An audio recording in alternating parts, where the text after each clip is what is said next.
Okay, so welcome everyone. This is the Learn and Share conference call on medications for epilepsy, and we're happy to have with us Dr. Linda Selwa, who's from University of Michigan's Comprehensive Epilepsy Program. She's an epileptologist there.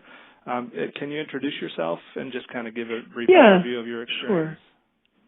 Sure. My name is Linda Selwa. I've been an epileptologist for 25 years at U of M. I went to undergrad at Harvard and medical school at Michigan, and they've just never gotten rid of me at Michigan. I was an epilepsy fellow here. Most of my other research thinking work involves both cognitive outcomes and, to some extent, quality of life in epilepsy in general. And I'm happy to be able to talk directly to patients because I'm hoping I'm going to do even better than the Internet for you. I hope, yeah, definitely. Okay, well, thank you for joining us. Someone else just joined us? Who just joined us? Hi, who just joined us? You scared them off. Christine. Hi, Christine. Hi, Christine. We're just getting started here. So, okay, well, let's start out. I know we can't go into too much detail about specific medications, but I kind of wanted to do a real quick overview of the anti-epileptic medications that are out there, or I should say anti-seizure medications, because that term has changed recently because medications really aren't anti-epileptic. They just stop seizures or reduce seizures. Actually, I don't know if it was that so much as the fact that a number of people at the Institute of Medicine felt that our patients all had a very bad reaction when they heard the word epileptic. So really? Okay. They wanted to take them. That was the reason that they gave in the seminar for taking those out. But it is true that there are some medicines out there that are not at all proven yet that people are imagining may really make it less likely that you will start having regular seizures after a head injury, for instance. And those are really theoretically anti-epileptic or anti-epileptogenic is the most proper word for that medicines. But so, I think mostly it was just to avoid that one word that apparently sets people's feelings off. Right. Okay. That's interesting. So let's talk with some of the most commonly prescribed medications for epilepsy, and if you could just kind of give a brief overview of each and what it's used for, what the key drawbacks are, just kind of the bullet points for each medication. That'd be great. I will do that. If you don't mind, I'll start with just a sentence about. So we have 3, 4, 5, 6, 7. Let me see. 9, 10, 11, 12, 13, 14, 15. So we have 21 approved medications approved for very specific epilepsy indications. Not all of them are used most often in patients with seizure disorders now. And we started, our first one was phenobarbital in 1912, and the most recent one was Potiga last year, or ezogabine in this country. And really, since about 1990, the number of meds have really taken off a tremendous amount. If you look at how many meds we had, there were about 7 medicines that we had for many years before 1990, and the rest of the 21 have all been added on since about 1993, actually. So that'll give you a general idea how many different things and how confusing it can be sometimes for providers and patients to keep straight everything about all the medicines. Your question was one about the most commonly used medications. I guess I can answer that sort of specifically and a little more generally about what happens here. The most commonly used medicine on the planet is Tegretol. Probably, if you really about everywhere other than the developed countries, and all the underdeveloped countries, phenobarbital is still used more than anything else because it's terribly cheap and people can manage to obtain it. In a lot of countries, only half the people with epilepsy are actually treated with any medicine at all. So in general, if you look at the medicines that are prescribed that actually treat epilepsy in the developed countries, still carbamazepine is the most commonly prescribed drug.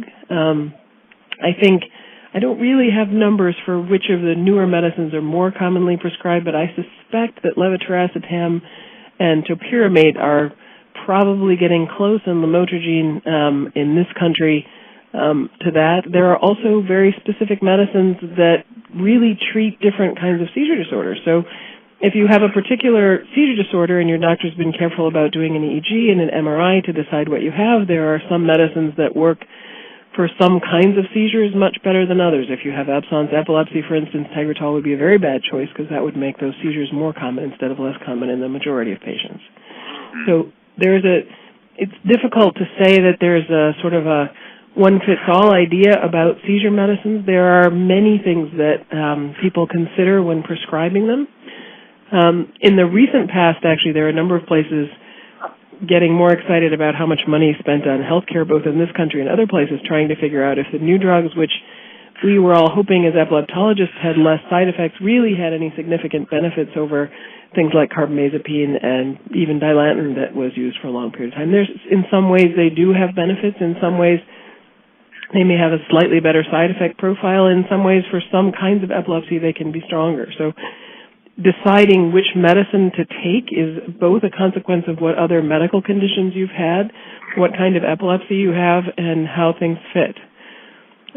We figured out in the last year that Dilantin and carbamazepine increase cholesterol in some patients reversibly, so that if you go off the medicine, the cholesterol goes down a little bit again. Probably has something to do with how it affects what the liver is doing and what it's paying more and less attention to. And there are a number of sort of comorbidities. So if you had hyperlipidemia, maybe I'd be a little bit less likely to put you on those medicines. If you had a problem with kidney stones, I would try to avoid both topiramate and zonisamide, which can cause kidney stones.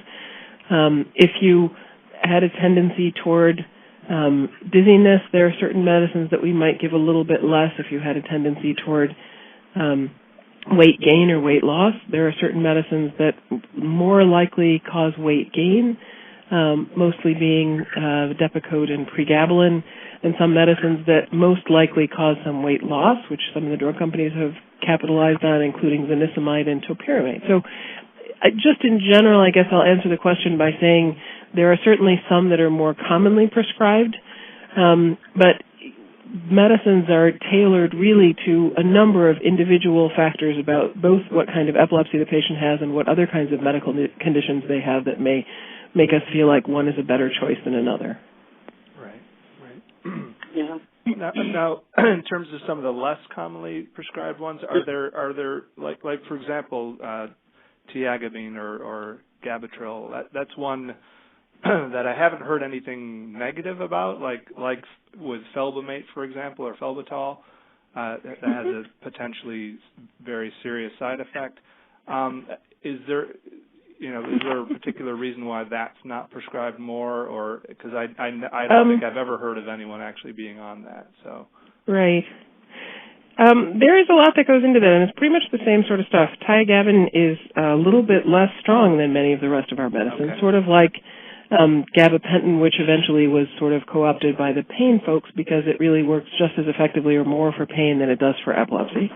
The other problem with tiagabine is that if someone happens to prescribe it in a patient who has absence epilepsy, they can go into status or have spike wave stupor. So those reports didn't make us all that excited about starting that as a first drug in people who don't have really well-defined EEG abnormalities or other things.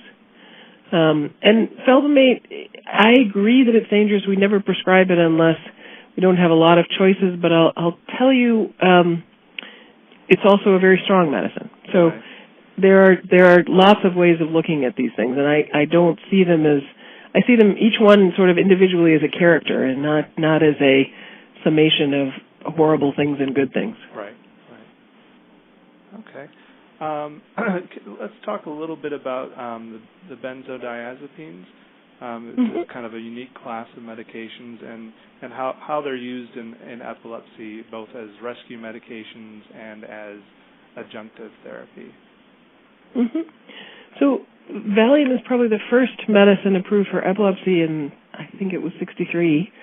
And there are certainly, if someone is in the throes of having seizures, they're useful medications. The problem is that chronic use of benzodiazepines, with most medications, there is some tolerance in the long run. And the other problem with them in patients with epilepsy is if the patient somehow decides not to take them and has been taking them every day for a long time, they're very likely to have a lot more seizures and a lot worse seizures. So most often benzodiazepines of most classes are prescribed as rescue medications. That is either rectal diastat or Midazolam, which I'm hoping we're going to be able to use as buccal, that is in the cheek dissolving Versed at some point. We can use it now IM. That too, right? Is that available? They do. You can. What they do here, if a prescriber asks for that, is that they prescribe the IV form and have you squirt it in the nose. It is not a separate pill with a separate packaging from a certain specific company, but it's been used in Europe to good effect. So rectal diastat is what is most widely available here as rescue medication. It actually works faster than intramuscular medication, works just as fast as IV. That's probably one of the reasons that we prefer it to some of the other agents. But if we could get orally dissolving or a reasonable, nice applicator for nasal midazolam, that would probably be preferable to most people out there on the planet, right? Yeah, definitely. You can. Is that available as a nasal product? Yeah. So it is not. Russ, you're such a troublemaker. It is not something that is commercially available now. If your doctor says give them nasal midazolam, that's not something that they're going to find very easily. If you have a very nice pharmacist or you go to a compounding pharmacy, they will try to give you, again, the IV preparation of midazolam and something to squirt it into your nose with. And that works just as fast as the diastat? I'm sorry? And that works just as fast as the rectal? There aren't really comparative studies because it hasn't been approved, so I don't have FDA data like I have for some of the other stuff. But in Europe, buccal midazolam in the cheek, there are studies about in Europe that seems like it's similar. Nasal, there are actually very few studies about. I think is the FDA even looking at this? I have a 7-year-old, and like I said, the rectal thing when she was younger is okay, but now she's getting older, and she keeps praying that she does not have a seizure at school. She's like, I just don't want one at school. Yeah, the FDA is looking at buccal midazolam. I don't know what to tell you. Let me see. I will try to find my usual sources and tell you if there's anything even vaguely out there at the moment. So what we had heard is that they had been looking at it for probably the last 6 months, but it's not clear to me whether there's anything interesting going on about that. Now, the use of these rescue medications, would that just be in the case of a protracted seizure or just... So usually your doctor, depends on what happens for you when you're having seizures or your loved one. Usually the doctor will prescribe rescue medication for... Can you guys hear me? I'm getting some kind of feedback. Yep. Yeah. For seizures that either come in a series and don't stop, or seizures that last longer than 5 or 10 minutes, particularly if that's unusual, right? Yes. Yes, very. Yeah, unfortunately, there are the same, all I'm getting is the same European studies that have been out there since about 2005, and I'm not sure. So I don't think there's any wonderful update about that, unfortunately. Because I'm in the same situation as the lady who just talked about the 7-year-old, because my daughter's 8, and I'm sure she feels the same way, having something going in your rectal in school. So is this something that the both of you have to give pretty often? No, I actually had to do it once because I was actually at the wrong place. I was in Chicago on the 97th floor, unfortunately, and I had no choice because I just gave it to her right away. Sure. And that was my first time. But it was kind of embarrassing because my daughter's actually tall for her age, too. She looks like she's 10. But the U of M doctor last week actually mentioned clonazepam that goes in your mouth and dissolves. Right. So I'll get there. If we can get through this bit about whether we can get midazolam in various body parts. We'll talk a little bit about the other things. But, yeah, I think probably so if and when we get buccal midazolam regularly available in the U.S., I think that probably will be substituted almost immediately for rectal diastat. So that's the beginning of that conversation. Many patients who have... My daughter, my daughter has seizures at least, breakthrough seizure at least twice a year, and it hasn't happened at school yet because usually I can see. It's like I look and I'm like, okay, something's not quite right. I'll take her to the doctor and we're like, we don't know what's going on. We're thinking she has a cold or something, and then bam, that evening. But she did have one in public where we were at a restaurant.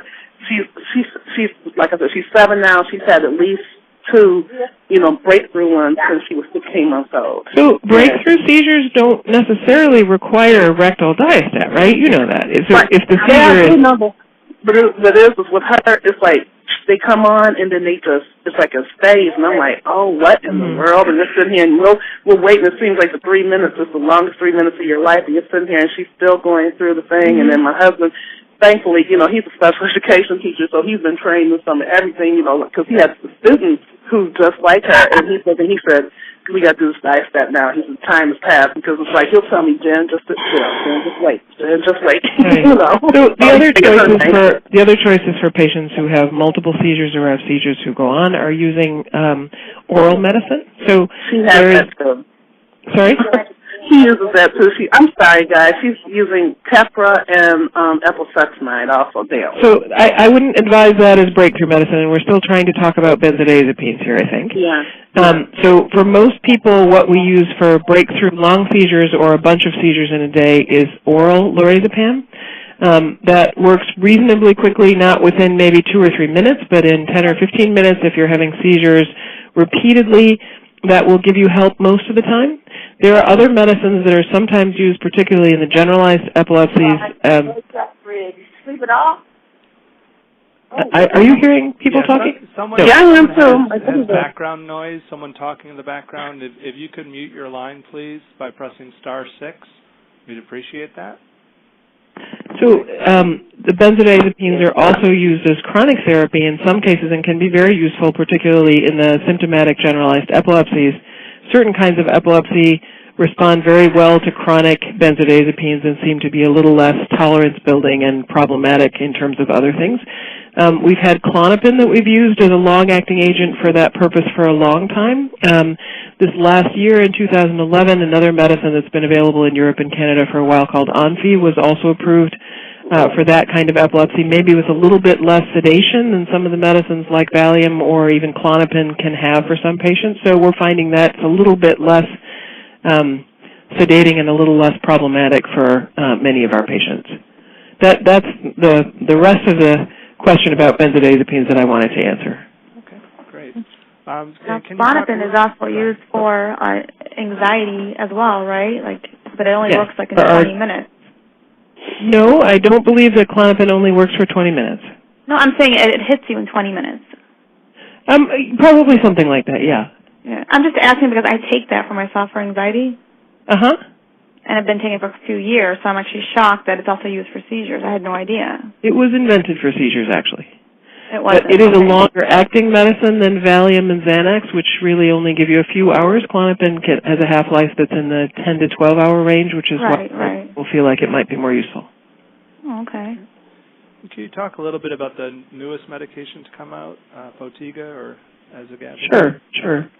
So Potiga or Azogabine or we'll just use those two names for now, that's all right, is a new medicine with it has several different names in Europe, new mechanism of action. So it works at the potassium channel. Most of the medicines we've had before work at the sodium channel or at calcium channels or at GABA receptors. This is a really new kind of medicine that works in a different place and seems to have a really reasonable percentage of seizure reduction. Most tests for whether a new medicine will work as well or not as well as old medicines use patients who have lots of seizures still and therefore want to try something new.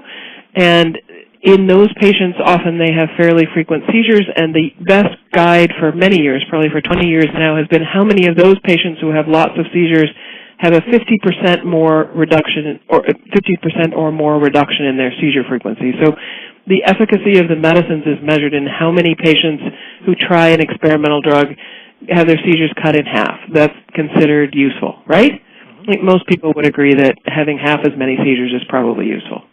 Yeah. So for most of our medicines, we're somewhere in the range of 25 to 40% response rate or seizure number cut in half rate. Azogabine has a 35% rate about when you look at different studies at different doses. The side effects are pretty reasonable. Most of the things that can happen with some epilepsy medicines can happen. You can be sleepy or dizzy. The only sort of unique, unusual side effect because of this calcium channel unique effect is that given to people who tend to have urinary retention, there are 2 or 3% of the patients on the medicine who empty their bladder less well. So that's something that if you get started on the drug, you may want to think about your doctor checking on, especially if you're, a man over the age of 50 or 60, or you've had any trouble with bladder function at different times in your past. That's a little bit about the new medicine. It's approved for partial epilepsy. We don't have any reason to believe that it's necessarily effective for people who have generalized epilepsy or have seizures who start over the whole brain at the same time, but it may be. There are people trying to figure out whether it might be useful for other kinds of epilepsy as well. Okay, great. Okay. Let's talk about any other medications in the pipeline that may offer hope for people with epilepsy with poorly controlled seizures. Okay. And are there any that you're particularly excited about, or any that have really new mechanisms of actions or molecular targets, or that seem quite a bit different than what we have? Because a lot of them seem like they're just taking an existing medication and changing it just a little bit to improve it slightly. Are there any more sort of revolutionary approaches? Well, so there are some of both, I think. Russ, I would say that, Potiga was a very revolutionary medicine. I don't know that it has a very terribly revolutionary success rate, unfortunately. That would be nice. We can't quite promise people that. There are two medicines that are sort of son of older medicine. One is called breveracetam, which theoretically may have less mood effects than Keppra, which has been a big problem for lots of people. And the other is ethylcarbazine, which is a little bit like oxcarbazine, but hopefully will have less side effects in the way of dizziness and other things. So those are the ones that you didn't want to hear about. We'll spend a little time on the really more new things. Perampanel is a glutamate receptor antagonist, which works in partial epilepsy, and the response rate, again, the number of patients who had more than 50% seizure reduction, is somewhere between 36 and 40%. So it's interesting that drug was presented to the FDA last year. The FDA asked for them to reanalyze the outcome data. I don't know exactly what that means. But it's still in the pipeline, and the company is still actively working on presenting the FDA with an analysis that might allow it to be approved. That would be a very different medicine. Glutamate is the chemical in your brain that stimulates many kinds of brain activity, perhaps even related to some kinds of memory and other thought. Doesn't seem like it has an awful lot of memory side effects, but it works on some of the same transmitters that really get your brain revved up and going, so that would be a completely different way of looking at seizures.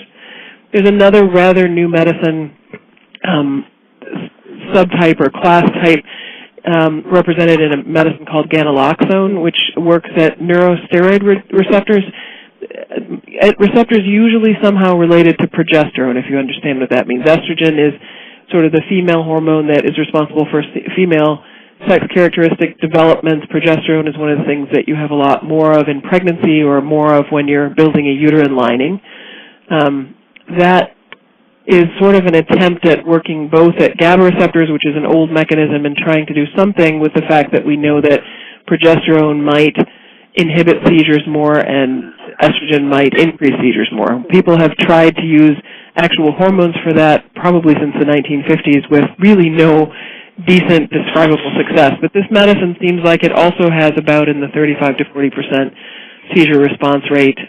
It's also been used in infantile spasms with good effect, and they're trying to deliver it in a rather new way, in a nanoparticle that is absorbed in very specific places that's more likely to get to your nervous system. So I think those are probably a summary of the things you may hear more about in the next couple of years. Okay, great. If that helps. Yeah, so any questions at this point? Yes, I have one. Is this primarily about epilepsy with our youth of today, not adults? I'm sorry, I didn't understand you.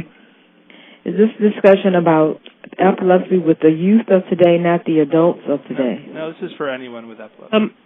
I'm talking about anyone. I am probably slightly less competent to talk about people under the age of 5, but I think what we're talking about pretty much applies to anybody 5 and up. Some of these medicines are not approved under the age of 3, and a few of them are used a lot less in kids under 5. Okay. Did you have a question, Mark? Okay. Is there something specific that you thought a question you thought I might be able to answer about kids or adolescents or versus adults? Adults, Keppra and Lamictal. What about them? How do they react? How do they help the situation with an adult? Right. I think most of these medicines actually react with people pretty much the same way in kids as adults. Keppra and lamotrigine are both medicines that have some activity for partial epilepsy and for generalized epilepsy, that is, seizures that seem to start over one part of the brain versus seizures that start over the whole brain at once. Keppra is very easy to get started on, has a relatively lower incidence of rash, but has more potential emotional ups and downs associated with it. Lamotrigine has a higher incidence of rash. You have to be very careful how you start it over 2 or 3 months. Is actually used as an antidepressant, and alone among our epilepsy drugs can actually cause insomnia instead of making you sleepy. They're both reasonably the same potency in general in epilepsy. Any specific patient may find one or the other to be a lot more helpful for their particular brain than the other medicine. I don't know if I'm addressing your question because I wasn't sure exactly what your question was. Lamotrigine. I said Lamictal. It's lamotrigine. It's the same medicine. And Lamotrigine is the generic? Lamotrigine is the generic name, yes, ma'am. Yeah, okay. As for the Lamictal, did you say that's one of the ones that can kind of cause depression, or was that another one? No, Lamictal is actually used for depression. And Keppra can cause depression. It a little bit more often can cause irritability, but there are a little bit more in the way of mood side effects for some patients. Now, understand this. I'm not talking to you about, let's say, caffeine. If you have a little bit of caffeine, it makes everybody a little more energetic and makes everybody's stomach maybe a little feel funny. If you have a big dose, more of that happens. The side effects we talk about with medications are very different. There are some patients who have all of those side effects on one side of the page and none on the other side of the page. There are some patients who have no side effects at all. There are some patients who react in a different way than we would expect from even the thousands of patients who have tried it before. So what I'm talking to you about, it doesn't mean that everybody who's taking Keppra is going to have mood effects, or if you take a little bit of it, you'll have a little bit of a mood effect, and a lot of it, you'll have a lot. What we're talking about is a risk of a potential side effect, so something that you look for if you're on the medicine, not something that everybody who takes the medicine would expect. Does that help you? Yep, interesting. Thank you. Yeah. Hi, Dr. Selwa. This is Mira Cooper. My son is now 18, and I have a question just about his medication regimen, where when he was first diagnosed at the age of 13, he was on lamotrigine. He was doing great, and then when he was 16, actually at Green Hills as a junior, he had about 10 grand mal seizures, and he was started on Keppra, which he did not tolerate well. And it wasn't a mood effect, it was more sedation. He was profoundly sedated on it. He could barely stay awake. And then we ultimately took him to Cleveland Clinic, and he was switched over to Depakote. Now, the treatment with the Depakote seems to be working great. He's still on lamotrigine, but there's been two things. One, I feel that since he's been on the Depakote, he has had a very, very flat affect, which he didn't have when he was only on the lamotrigine. And then the other thing, being a physician myself, and I know this is a bizarre question, but I've always been a little skeptical about adolescent boys having a spike in epilepsy, because for the most part he's been very, very stable, and I always wonder whether that he still needs both medications. How do you determine, or do you never go back? I don't know. I don't even know what kind of epilepsy he really has, so it's a really hard question to answer. He has generalized epilepsy. And he's had a bunch of EEGs. They thought that at one point he might have a focus in his left temporal lobe, but he doesn't. So he has generalized spike and wave on his EEG, if I can ask if you're a physician? Yes. Okay. He does. So he's been evaluated actually at Henry Ford, U of M, and Cleveland Clinic. And there was just when he was initially diagnosed, they thought that he may have a tiny additional spike in his temporal lobe. And there was a discrepancy between two of the... And he has nothing on his MRI, I take it? No, absolutely nothing. It's difficult for me to give you advice. I don't know exactly what you mean about adolescent something. I don't know if that means afraid that he stayed up all night or did some not very advisable things or... No, there was no association. I just keep wondering if there, you know how there's a female parallel, like when they start to menstruate and everything?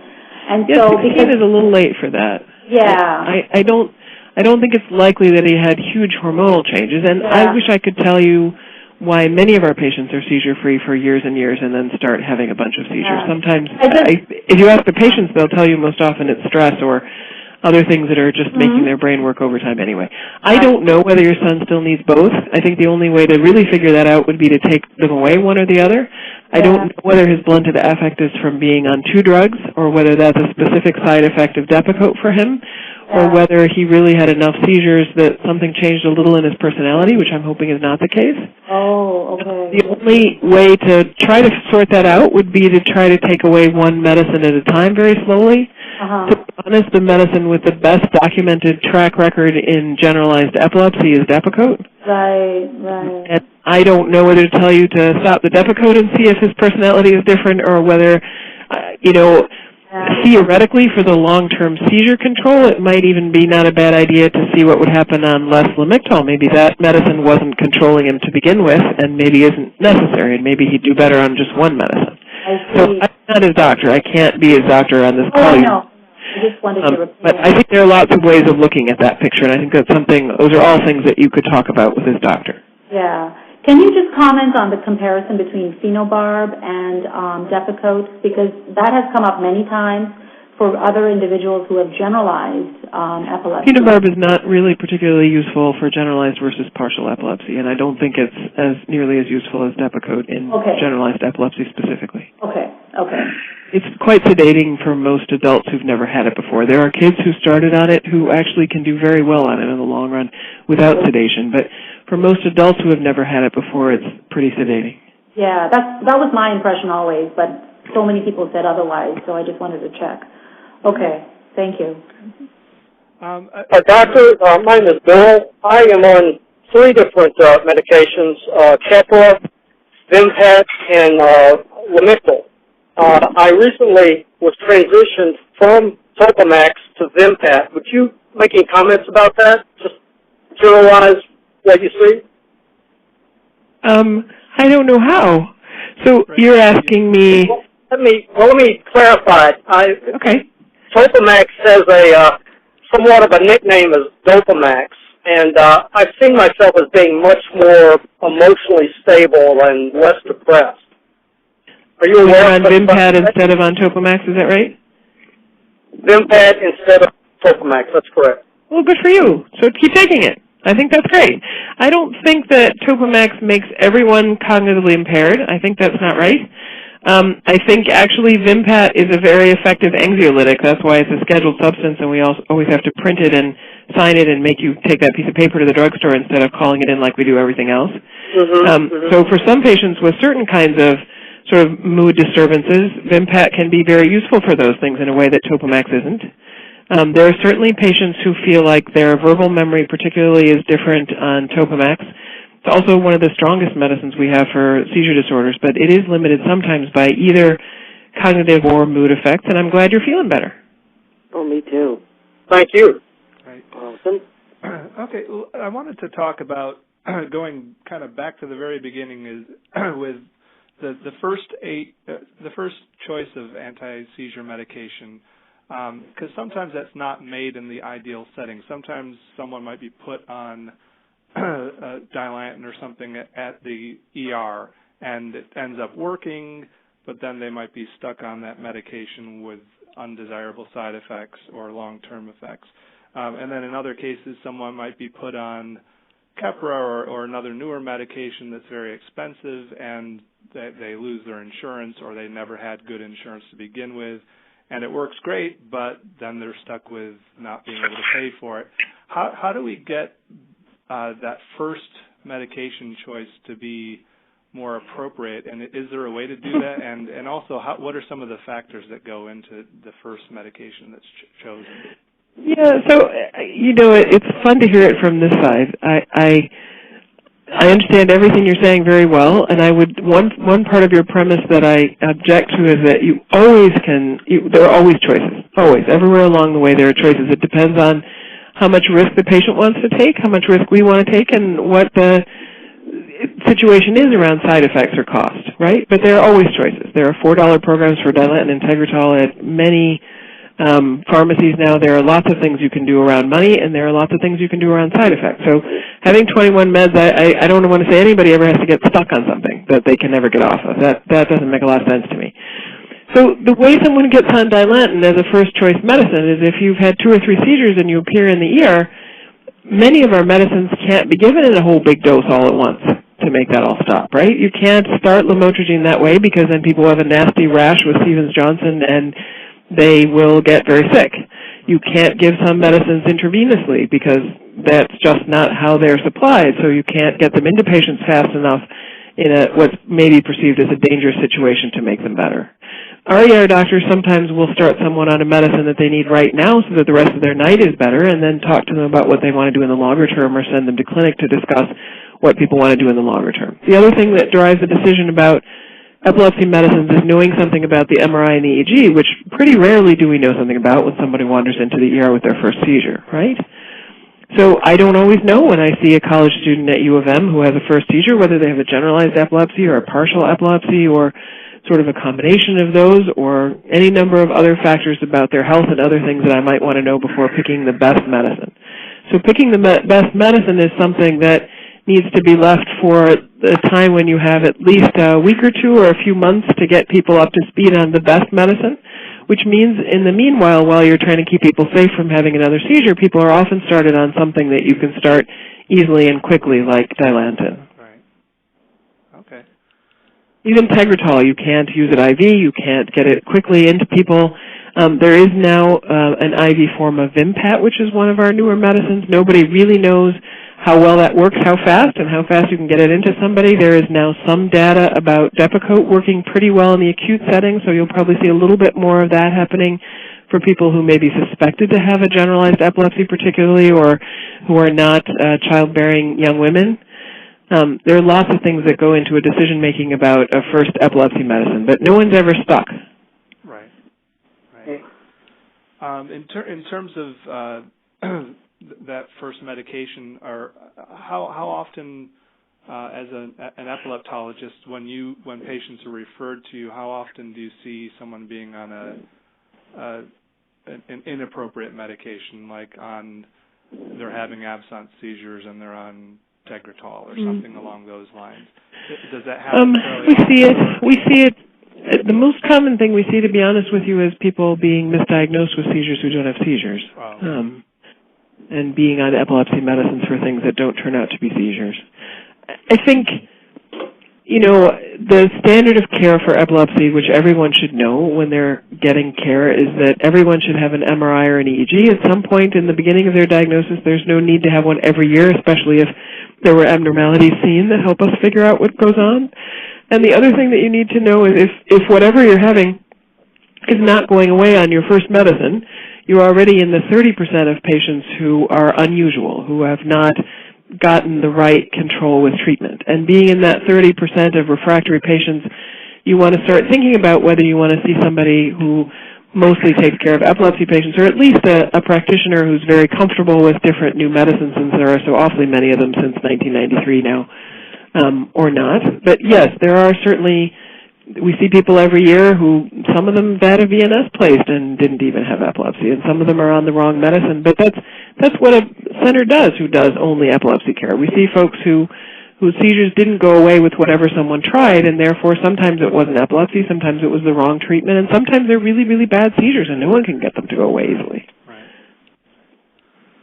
Okay. So typically, how long should people take on a new anti-seizure medication before deciding whether it's either not effective or that the side effects aren't going away? What's the typical amount of time? And there may not be a typical, it may vary from medication to medication, but it does a little bit because the time to ramp up how much medicine you're taking varies a little bit. So before you're on a reasonable dose of the medicine, it's a little hard to conclude whether it's effective. It's pretty easy to conclude whether the side effects are tolerable, right? So I don't know. If you want a generic answer, somewhere in the order of 6 weeks to 2 months for many people is reasonable amount of time to figure out whether the side effects are tolerable and reasonable, and whether they're still having breakthrough seizures or not. Okay, great. What about blood level monitoring? I know there's I've heard varying opinions from neurologists as to how frequently and often that should be done, and what types of tests should be done. Is there a consensus on that, or is it? And what are the there's a consensus. Opinions? Right. There are certain drugs that require blood level monitoring, and many now that don't require any ever if you don't want to do it, because the drug studies indicated that there was not significant bone marrow suppression or hepatic dysfunction on those medicines. Many of our new medicines since 1993 were actually invented on the premise that, gosh, if we can give those doctors and patients a medicine on which nobody has to get poked to have their blood drawn, they'll use our pill before they'll use the other pill. So they tried very hard in those drug studies to make sure that the drugs were approved without any requirement for blood monitoring.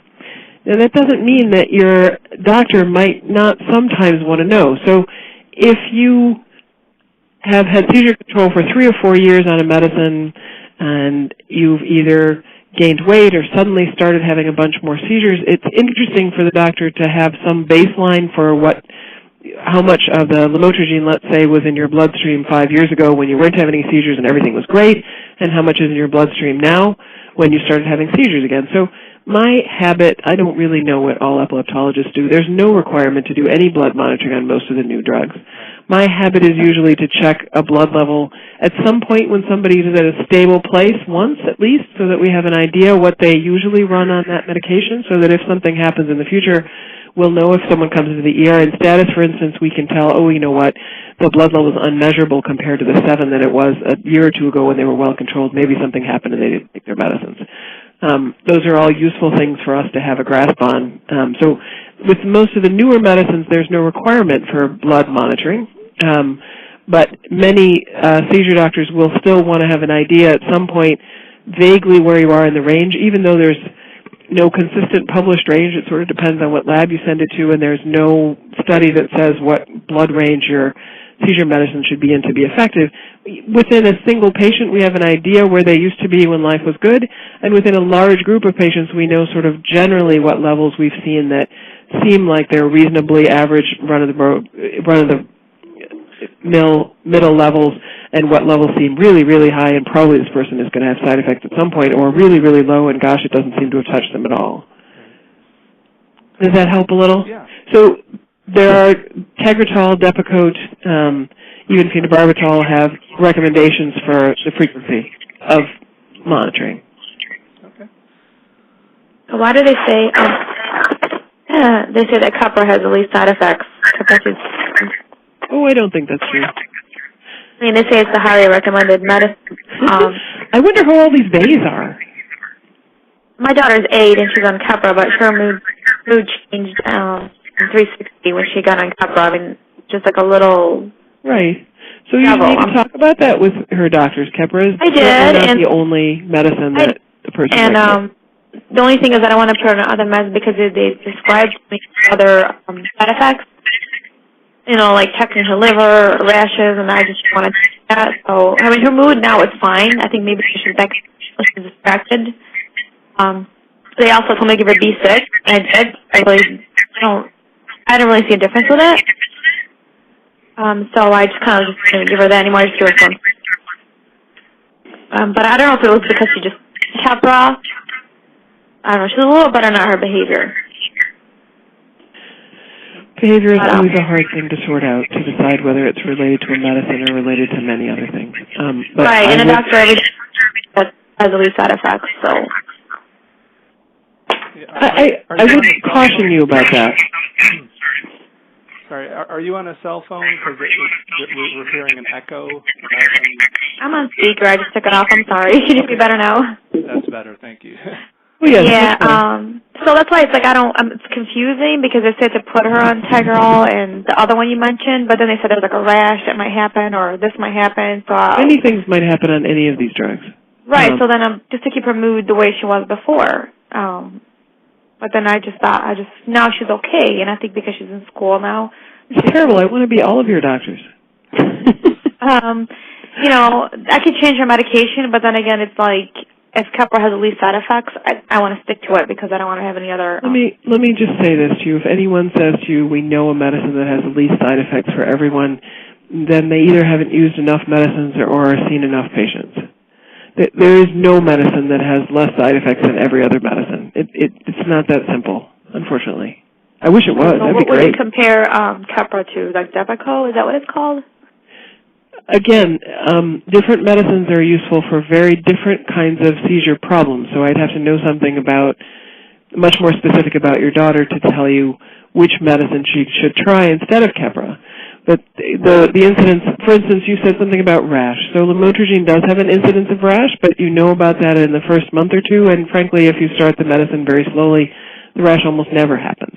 It's not something that's suddenly going to start a year from now and be a long-term problem. Does it work as Keppra? Because she has been seizure-free since we updosed her Keppra, and I'm afraid. I know. So I totally understand that. I can't write you a guarantee for any one individual person either that one medicine is just as strong as the other because we don't know that. But generally, it doesn't have numbers that are any different hardly at all from Keppra in terms of how often it works. That doesn't mean for one particular person that one medicine might not work better than another. Well, when she was on 3.5, it didn't work. She had a tonic-clonic. Yeah. On Keppra, and they had to updose it, and she's been okay, thank God, since then. But yeah. This is new. She was just diagnosed in July. It's all stuff to talk about with your doctor. It's really not stuff I can help you with on the phone. I understand that, but it's like I would just be careful to say that. Right. There is not one medicine that has no side effects and one medicine that has lots. I think you have to talk through the potential for using different medicines one by one with your doctor and try to come together with some understanding about what the risk-benefit is. Okay. Right. Let's talk a little bit about generic medications and what their role is in treating epilepsy and the risks of switching from brand name to generic. And then also something that we encounter more often is when insurance companies refuse or fail to cover a brand name medication and the person has to pay out of pocket for the difference between the cost and brand name and generic. Can you just talk about some of those issues and what you see the role of generics being? So I have come around to the point in my life when I am now, after the last 5 or 10 years, terribly grateful that there are generics. Right. It's a difficult question. There are studies, especially with Dilantin and Tegretol, that say that switching from brand name to generic gives you perhaps a little bit more rocky road in terms of number of ER visits over large populations. We're talking about hundreds of thousands of people. The problem is that really more than that there's something different in the generics, it really is the same compound. The problem is that the generics are not tightly regulated enough in every batch and every pill to know that every pill has exactly the same amount as the parent brand name drug. So the main idea with generics is to try to stay on the same generic if you can so that the pills look the same and they're coming from the same generic manufacturer all the time, because then you're fairly likely to have a fairly consistent level and a fairly consistent dose of medicine. It's really just the dose that's going up or down a bit when you play with generics versus brand names. And it's really mostly just that it's a different company making those than made the first one, and maybe they'll have a little more or a little less of the compound that's active in the pill than the first drug. The FDA allows for something like a 10% amount of variability between generics. But the problem is if you're taking a generic that's sort of at 110% the amount of drug as the brand name, and then your pharmacist gets a big discount on purple Lamictal pills and you get a different generic that maybe only has 90% the amount as the brand name, then it's actually a 20% difference in the amount of drug you're getting. So what I usually tell my patients is I'm very grateful for generics. If they will not pay for brand name, I wouldn't want anybody to pay for brand name out of their pocket. I really don't think that's worth it in terms of investment. I think you take the generic and pay a whole lot less and just figure out it's another place where we can often use blood levels to good advantage even with a new drug. So if you're taking topiramate and you have to go off the brand name and take a generic, we'll do a blood level of the topiramate on the brand name, and then when you're on the generic for a while, we'll do another blood level and say, you know what, they're just about exactly the same. Just keep taking this generic from this company and you should be all set. Or, your blood level is a lot less on this particular generic. Maybe you should take an extra 50 milligrams or 100 milligrams, and then we'll check your level again. Those are the sorts of things we try to do to make the generics as equivalent as we can to regular brand name drugs, but given the difference in price, I don't think it ever makes sense for someone to pay out of their pocket for brand name drugs instead of generic drugs. That's right, because brand name drugs can be so expensive. Mm-hmm. And if a person doesn't have the insurance to pay for those drugs, he or she simply might not be able to afford it, as well as not wanting to pay that much, which I know with me, one, I couldn't afford it, two, I wouldn't want to anyway. It's not necessary. I don't think it's necessary. Pay for it. Thank God. The nice thing about saying on a brand name, if somebody will pay for it for you, is that it's the same company that you've been taking all along, and you can sort of ensure that you're getting it from one place. There's nothing really evil about any of the generic manufacturers. It's just if you write generic prescriptions, they can switch between those other manufacturers as much as they want. That's really the downside, I think. Well, if my doctor has me on, the regular, not the generic. Mm-hmm. We often prefer to do that for the reason that I just said. I'd rather if possible. Right, and if you don't have insurance, the patient assistance programs through the pharmaceutical companies is a good way to get those paid for, even if you don't have insurance. A lot of times the people who do have insurance, but it's not good insurance, end up in the worst situation.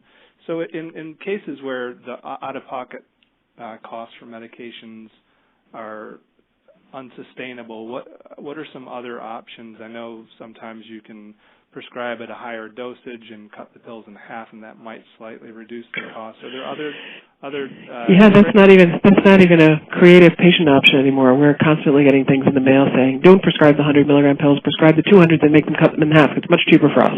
The insurance companies are very good at keeping up with those options now, Russ, unfortunately. So that's not, it is a creative thing for patients to know about, but very often we'll be approached by their payers even before patients realize it. That may be why some of you are cutting your pills in half now. So I think switching from brand name to generic is an option. The drug companies are not either as liberal, or they probably are just as liberal as they always were, but there are many more people needing help. So it's very difficult for them to keep up with the number of people who work but don't have health insurance that covers all their prescriptions. That's just lots and lots more people now. So why is it that we get the generic and not the actual Keppra?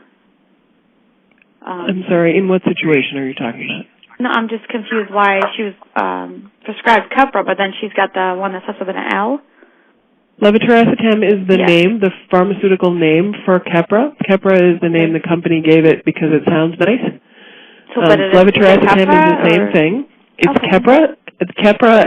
So it is the same compound. It's the same chemical made by a different company. So once a medicine has been on the market for 7 years, generally the rule in this country is that then at that point anybody can make the medicine who wants to, who thinks that they can make a profit on making the medicine. So then all of a sudden, instead of just the company that invented the medicine making the medicine, there are 5 or 10 or sometimes as many as 20 different companies making that medicine and selling it for cheaper than the company-made medicine. Are you following me? Yeah, so it works the same just as the real compound? It should. The only differences in general are very slight differences in how much is in a pill by 10%. So yes. So I have a slightly different question pertaining specifically to drugs and cost. This is Mira Cooper again, and so I'm fully aware of all the restrictions and safety rules of pharmacies, but I run into the situation where I described how my son was taken off Keppra and started on Depakote. Well, we had hundreds of pills of Keppra left over. Is there any, we ended up just returning it to the pharmacy, and I think they disposed of it. What they have to do with them is throw them out. Yeah, is there some other, does your clinic have some form of venue where people, It's not legal. It's not legal. actually work at the Hope Clinic once a month. Do you? Yeah. And I can't tell you how much I would love to take those medicines and give them to a patient. Unless they're in a sealed container with an expiration date on it from the company, they can't be repurposed for anybody. I know. Do you not think that there's any chance that somehow we might be able to have a responsible pharmacy You're talking about legislative change right now. I know. I mean, it's such I don't know the answer to that question. Cost. It's really unfortunate. It is unfortunate. It is. But no, I really can't. I mean, I think there are lots of people out there on the planet that would take their chances that the patient really kept this pill in this bottle and it looks like this pill and the pills weren't tainted in any particular way. I bet there are lots of people who would take their chances with that if presented with that option, but that's not legal at this point. Yeah. Okay. Going back to the question about when a drug can be legally turned into a generic, do you have any idea when that change would occur for Vimpat? No. The companies do everything they can to keep sort of their patent on the drug. Vimpat is trying to make a long-acting, slow-release form to try to keep their patent slightly longer, at least on that form. But no, I don't know. And hang on a second. I am not sure. So Vimpat was 2008, so not for a little while yet. Probably another 3 or 4 years. Thank you. Mm-hmm. So you mentioned the cholesterol increases or with certain medications. What are some other possible long-term side effects of anti-seizure medications that may need to be monitored in certain people? My patients are always asking about long-term side effects. If we thought that any of the medicines had long-term side effects, we wouldn't be prescribing them. It's almost that simple.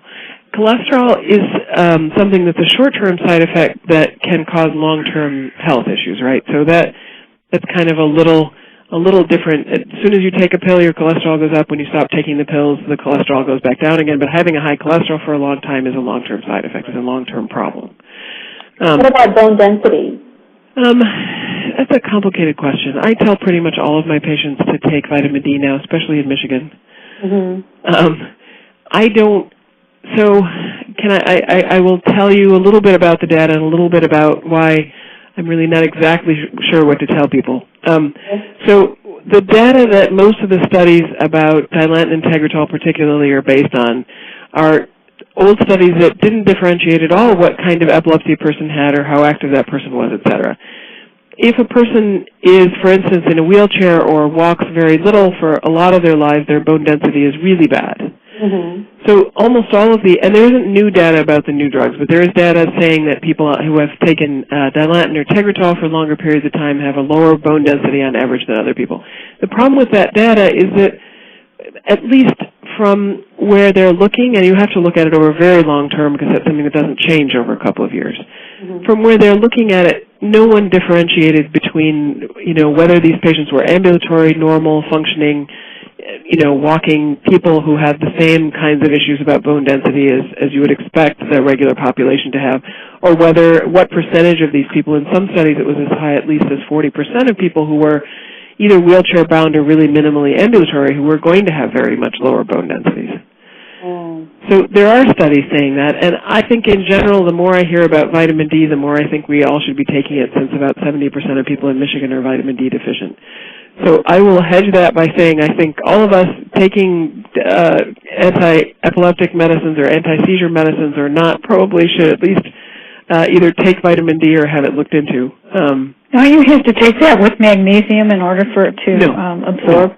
No, with calcium. So usually calcium and vitamin D pills come together in this world, and that's the way to do it best to prevent osteoporosis and osteopenia. But it's probably mostly the vitamin D, especially in younger people, that is at issue. Magnesium is not part of that equation for most folks. What's the correct amount of vitamin D to take? I think most people would say something like 1,000 milligrams is plenty, which is what's in most of the supplements. There is no study telling you about a dose.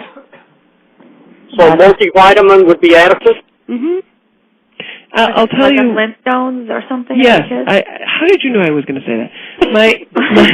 Our nutritionists here are very clear that Centrum Silver and a lot of those other really big pills with really big capsules all around them are not absorbed very completely.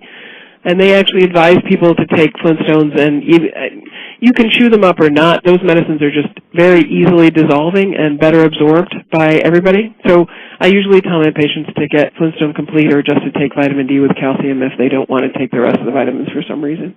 Will that have enough calcium and vitamin D, which is what my doctor recommended I take? It probably would. Would that have enough for an adult? I'm 56. Yeah, for women, they often advise you take an extra calcium supplement once you get a little bit older like you and I are. Which I do take 2 capsules. Good. You're great. And the vitamin D in younger people, you can actually, if their vitamin D in the serum is normal, probably none of this stuff is going to make a huge difference, but I just think it makes sense for most of us to take vitamin D in Michigan anyway. I have a question on vitamin D. And this is Karen Gooding. When I take it, I have severe ulcer, gastritis problems, and it really bothers my stomach. Vitamin D? Yes. Huh. That's unusual. Why don't you try taking a Flintstone? Because a lot of those really big capsules can give you a problem just dissolving the coating of it. Okay. See if you tolerate those better or not. I'm sorry, I might give you a stomach ache for a night, but I'd want to know if that dissolves easier and doesn't give you so much trouble, because there's nothing specific in vitamin D that should hurt your stomach. Are you sure? Could it be if you take vitamin D with calcium, could it be the calcium you might be allergic to? Not allergic. I just take D by itself. I think that most gastroenterologists would tell you that even calcium pills don't physically irritate your stomach lining. I think some of them will tell you that they make some people queasy, but if you really feel like you have pain in your stomach after taking the pills, I'm not sure what that is. Me neither. You don't want to mention that to your doctor. Yeah, it's probably a good idea. Now, will it be the amount of the calcium, the vitamin D? Because I take vitamin D, and it's 50,000 milligrams. So would it be, the amount? Vitamin D should not cause you stomach ulcers. I don't understand why that would happen. Okay, so we have about 10 minutes left, and I just want to give people an opportunity to ask any other questions.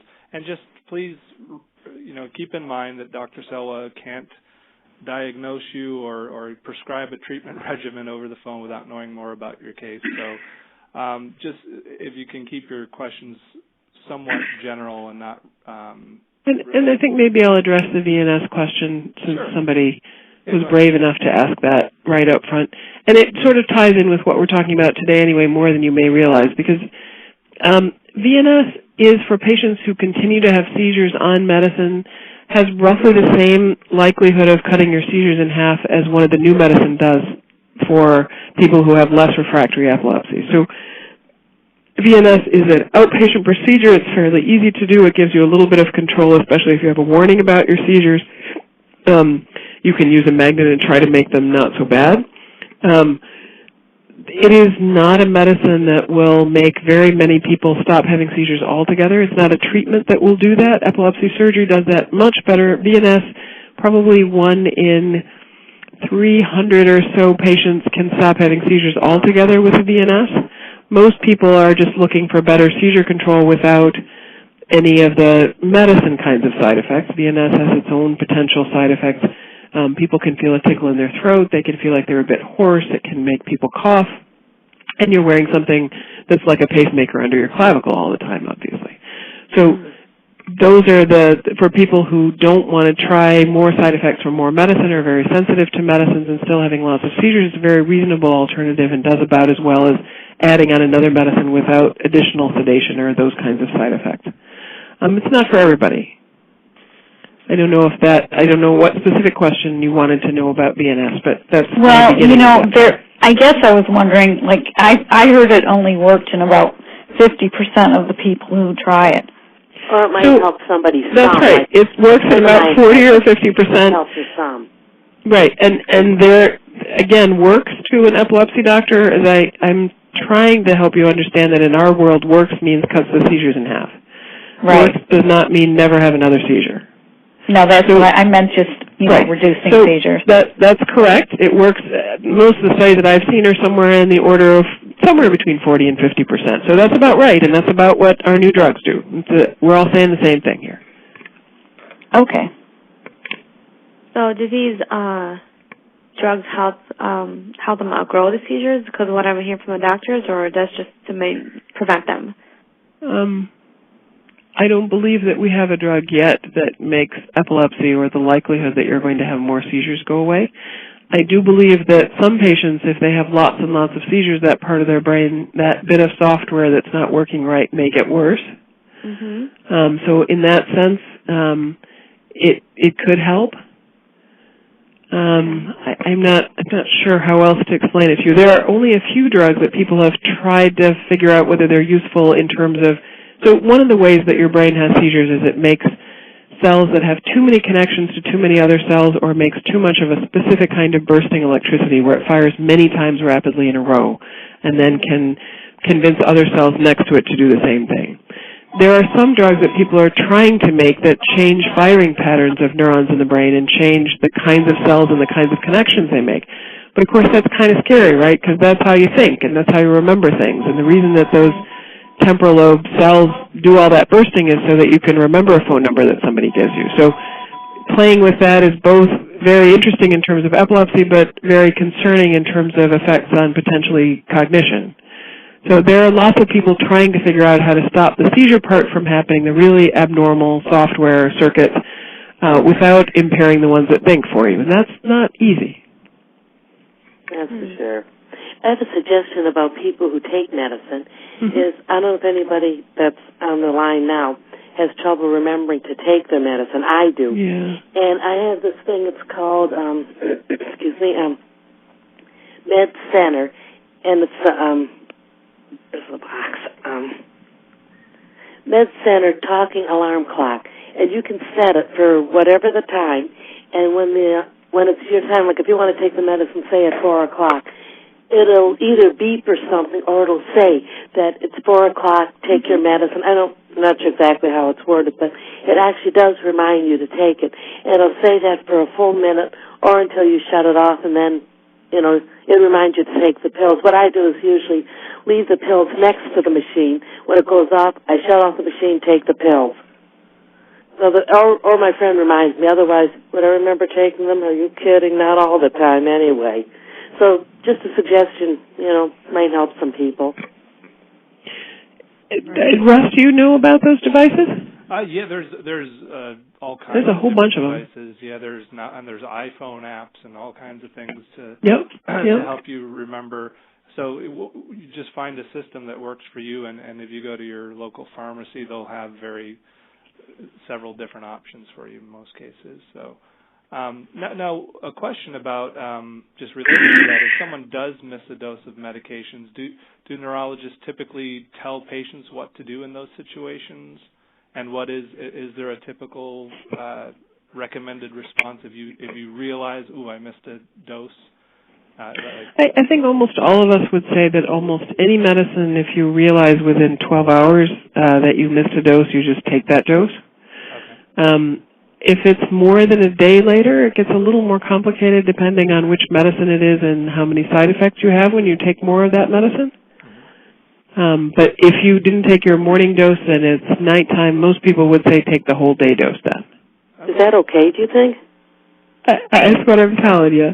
So, again, it's something to talk about with your doctor. I think there are some things that I wouldn't necessarily do that with, especially if you're on Onfi and you take a fair amount of it and you're really, really going to be sleepy the next morning if you take it all at night.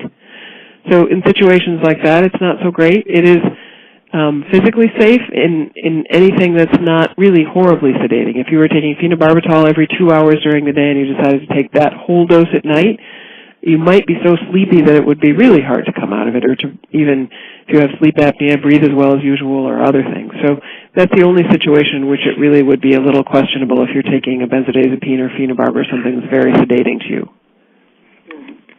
I have a question. Of all of the medications that you've talked about, is there one in particular that seems to address nocturnal seizures? My brother has seizures, and they almost always occur within 2 hours of sleep. And if during the day he should just doze, off, often that's when if he's going to have a seizure, that's when it will occur. And he is currently on a number of medications, and most recently we added Vimpat, which does seem to be working for him. But he is also currently taking Depakote, triliptol, phenobarbital, Keppra, which is weaning him off of the Keppra because it was very mood altering for him. And so but of them all, is there any one of those that seems to work best for those that have nighttime seizures? There is not a medicine that works best for nighttime seizures, but now I'm going to pretend that I could be his doctor and tell you that you should ask yourselves at least the question about whether your brother is in his 40s or 50s or 40s. Yeah, ask yourselves the question about whether he has sleep apnea. That's the other thing I would tell you sometimes makes people who are a little bit older have seizures mostly at night. But there is no medicine that works particularly better for nocturnal seizures than another. And he does use a CPAP. But we find that when he isn't, he doesn't use it every night, and he doesn't seem to have the seizures. But if he goes into a seizure, we'll put the CPAP on, and that extra, oxygen or whatever seems to help him. I think you should use it every night. I think you might have fewer seizures is what I'm telling you. I think so. I have sleep apnea, and I use it every night. Every night. I think he might have fewer nocturnal seizures if you use the CPAP every night. Well, I don't know for sure. I never knew that. Worth a try, right? Yeah. Now, in relation to that question, the number of medications that were listed there, is there in general, again, I'm asking a question about in general, I know everything is individualized, but when should patients be concerned about the number of medications they're on? If they're on 4 or 5 medications, are there many situations where 4 or 5 medications are really needed? I can't answer that question. I can answer the question that I think most epileptologists believe that we feel much more comfortable working with 2 medicines or less. There are certainly patients who seem to, for one reason or another, respond better to lower doses of more medicines than higher doses of a few medicines. There are some patients who are very nervous about taking off medicines when we find one that finally works, and those are some of the folks who end up getting stuck on 3 and 4. But that's I think, yes, I have seen specific situations in which 3 didn't cut it and 4 did, but they're very few and far between. Okay.